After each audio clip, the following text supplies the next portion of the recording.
નમસ્કાર.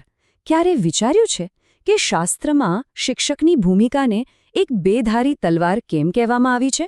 જુઓ, એક બાજુ આ એકદમ પવિત્ર જવાબદારી છે, પણ બીજી જ બાજુ એને એક બહુ જ જોખમી રસ્તો પણ ગણવામાં આવ્યો છે. તો ચાલો આજે આપણે આ જ ગૂંચવણને ઉકેલવાનો પ્રયત્ન કરીએ. સમજીએ કે આખરે શિક્ષક હોવાનો સાચો મતલબ શું છે. અને જો આ વિષય કેટલો ગૂંચવણભર્યો છે એ અહીંયા તરત જ ખબર પડી જાય છે. એક જગ્યાએ શાસ્ત્ર શું કહે છે? તમારામાંથી ઘણાએ શિક્ષક ન બનવું, બરાબર? પણ પછી એ જ શાસ્ત્ર પાછું એમ પણ કહે છે કે આ સમય સુધીમાં તો તમારે શિક્ષક બની જ જવું જોઈતું હતું. હવે આ બંને વાતો તો એકદમ સામસામી છે, નહીં? બસ આ જ વિરોધાભાસ છે જે આપણને એક બહુ મોટા સવાલ પર લાવીને ઊભો રાખે છે. તો પછી માનવું શું? શું શીખવવાની આ ભૂમિકા ઈશ્વર તરફથી મળેલો કોઈ આશીર્વાદ છે? કે પછી એક એવો ખતરનાક રસ્તો છે જેના અંતમાં બહુ કડક ન્યાય રાહ જોઈ રહ્યો છે? ચાલો આ રહસ્યને ઉકેલવા માટે જરા ઊંડાણમાં જઈએ. સારું, તો આ સવાલનો જવાબ શોધવા માટે સૌથી પહેલું પગથિયું એ છે કે આપણે એ સમજીએ કે શાસ્ત્ર આટલી કડક ચેતવણી આપે જ છે. શા માટે? શબ્દોમાં આટલું વજન કેમ છે અને આ જવાબદારીને આટલી ગંભીર કેમ ગણવામાં આવે છે? જૂના કરારમાં જો આપણે જોઈએ તો આધ્યાત્મિક નેતાઓ માટે ખાસ શબ્દ વપરાયો છે, ભરવાડ. અને સાંભળજો, જે ભરવાડ પોતાના ટોળાનું એટલે કે પોતાના લોકોનું ધ્યાન નથી રાખતા, એમના માટે શાસ્ત્રની ભાષા એકદમ કઠોર છે. સીધે સીધું લખ્યું છે કે મારો ક્રોધ ભરવાડો પર ભભૂકી ઉઠ્યો છે અને હું આગેવાનોને સજા કરીશ. આ કોઈ આડકતરી વાત નથી, એકદમ સીધી અને ગંભીર ચેતવણી છે. અને અહીંયા એક વાત પર ખાસ ધ્યાન આપવા જેવું છે. જુઓ, સજા કેટલી ચોક્કસ રીતે વર્ણવી છે. તલવાર તેના હાથ અને તેની જમણી આંખ પર વાગશે. આ શું બતાવે છે? એ જ કે જે શિક્ષકો પોતાના અનુયાયીઓને અધવચ્ચે છોડી દે છે એમના માટે કોઈ સામાન્ય સજા નથી. ના, એમના માટે તો એકદમ ગંભીર અને ખાસ ન્યાય નક્કી કરેલો છે. તો સવાલ એ થાય કે ભાઈ, આટલી બધી કડક સજા શા માટે? કારણ એકદમ સાફ છે. કારણ કે શિક્ષકોએ જે કંઈ પણ શીખવ્યું છે એનો સીધો હિસાબ એમને ઈશ્વરને આપવાનો છે. આ કોઈ મજાકની વાત નથી. આ એક એવી જવાબદારી છે જે સીધી જ ઈશ્વર સાથે જોડાયેલી છે. સારું, તો આટલી બધી ગંભીર ચેતવણીઓ આખરે છે કોના માટે? શાસ્ત્ર આપણને એવા લોકોને ઓળખવામાં કેવી રીતે મદદ કરે છે જેઓ ઘેટાના વેશમાં છુપાયેલા વરુ જેવા હોય છે. મારો મતલબ જૂઠા શિક્ષકો.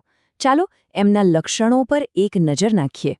હવે નવા કરારમાં આવીએ તો ઈસુ પોતે એક બહુ જાણીતા ઉદાહરણથી ચેતવણી આપે છે. તેઓ કહે છે કે સાવધાન રહો અને સમજાવે છે કે સૌથી મોટો ખતરો હંમેશા સામેથી આવતા દુશ્મનોથી નથી હોતો. ના, ખરો ખતરો તો એવા લોકોથી છે જેઓ ઉપરથી એકદમ ભોળા, નિર્દોષ અને ધાર્મિક દેખાય, પણ અંદરથી એમનો ઈરાદો ફાડી ખાવાનો હોય. તો પછી શાસ્ત્ર પ્રમાણે આવા જૂઠા શિક્ષકને ઓળખવાની નિશાનીઓ કઈ? ચાલો જોઈએ. પહેલી વાત, એ લોકો ઈશ્વરના વચનો નહીં બોલે, પણ પોતાના મનની, પોતાની કલ્પનાની વાતો કરશે. બીજી વાત, એમનો મુખ્ય હેતુ કોઈની સેવા કરવાનો નહીં, પણ પોતાનો સ્વાર્થ સાધવાનો, પોતાનો ફાયદો જોવાનો હોય છે. એ લોકોને ગેરમાર્ગે દોરવા માટે ખોટા દર્શનો અને વાતોનો સહારો લે છે. અને સૌથી દુઃખની વાત તો એ છે કે એમના આવા કામોને લીધે સાચા માર્ગનું અને ઈશ્વરના નામનું અપમાન થાય છે. ઓકે, તો જો જૂઠા શિક્ષકોથી આટલું બધું જોખમ છે, તો પછી સાચા શિક્ષકનો રસ્તો કયો? સારી વાત એ છે કે શાસ્ત્ર ખાલી સમસ્યા બતાવીને અટકી નથી જતું, એ ઉકેલ પણ આપે છે. તો ચાલો હવે એ જોઈએ કે સાચા શિક્ષક બનવા માટે કઈ 3 લાયકાત હોવી જરૂરી છે. જુઓ, સાચા શિક્ષક બનવા માટે 3 મુખ્ય શરતો છે. પહેલી શરત, એ વ્યક્તિ પોતાની મરજીથી શિક્ષક ન બનવો જોઈએ. એને ઈશ્વરે પોતે બોલાવીને મોકલ્યો હોવો જોઈએ. બીજું, એ જે પણ સંદેશો લોકોને આપે છે એ પહેલાં એના પોતાના જીવનમાં દેખાવો જોઈએ. એનું જીવન એના ઉપદેશનું પ્રતિબિંબ હોવું જોઈએ.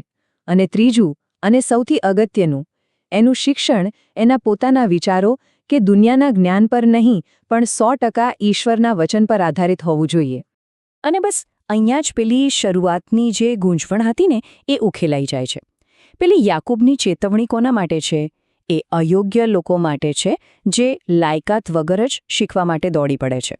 અને પેલી હિબ્રુની અપેક્ષા એ યોગ્ય લોકો માટે છે, જેઓ આધ્યાત્મિક રીતે પરિપક્વ થઈને આ બધી શરતો પૂરી કરે છે. એટલે કે આ બંને આદેશો એકબીજાના વિરોધી નથી, એ તો બસ અલગ અલગ લોકો માટે છે. સારું, તો હવે આપણે સાચા અને ખોટા શિક્ષક વચ્ચેનો ફરક તો સમજી ગયા, પણ હવે સવાલ એ છે કે આ બધું શા માટે? આ શિક્ષણનો અંતિમ ધ્યેય શું છે?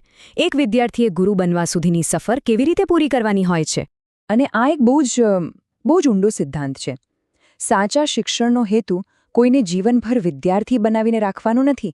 ના, અંતિમ લક્ષ્ય તો શિષ્યને એવી રીતે તૈયાર કરવાનું છે કે એ પોતે એના ગુરુ જેવો બની જાય. અહીંયા વાત ફક્ત પાછળ ચાલવાની નથી, વાત એના જેવા બનવાની છે. અને બસ આ જ કારણ છે કે ઈશ્વરે સમાજમાં શિક્ષકો, પ્રેરકો અને માર્ગદર્શકોની એક વ્યવસ્થા ગોઠવી છે. એમનો એક જ હેતુ છે, લોકોને પરિપક્વ બનાવવા, એમને આધ્યાત્મિક રીતે મજબૂત કરવા. તો આ બધી ચર્ચા પછી આપણે ક્યાં પહોંચ્યા? સાર શું છે? જે કોઈ પણ શિક્ષકની ભૂમિકા નિભાવે છે એના માટે અંતમાં ફક્ત 2 જ રસ્તા ખુલ્લા છે, કાં તો સન્માન અથવા તો સજા. ચાલો આ બંને અંતિમ પરિણામો કેવા છે એ જોઈ લઈએ. અહીંયા પરિણામ એકદમ સ્પષ્ટ છે, કોઈ ગૂંચવણ નથી. જે શિક્ષક ઈમાનદારીથી, વફાદારીથી પોતાની જવાબદારી પૂરી કરે છે એ બેવડા સન્માનનો હકદાર બને છે. પણ જે પોતાના સ્વાર્થ માટે, પોતાના ફાયદા માટે શીખવે છે એને બેવડી સજા ભોગવવી પડે છે. આ રસ્તા પર કોઈ વચલો માર્ગ છે જ નહીં, અને એટલે જ આ પસંદગી ખૂબ જ ગંભીર છે. અને અંતે આખી વાત આપણને એક મોટા સવાલ પર લાવીને મૂકી દે છે, કારણ કે આ સિદ્ધાંતો ફક્ત ધર્મ કે શાસ્ત્ર પૂરતા સીમિત નથી, ખરું ને? આપણા જીવનમાં, સ્કૂલમાં, કોલેજમાં, નોકરીમાં કેટલાય શિક્ષકો અને માર્ગદર્શકો મળે છે. તો વિચારવા જેવો સવાલ એ છે કે એમને એમની જવાબદારી માટે કોણ જવાબદાર ઠેરવશે અને કેવી રીતે?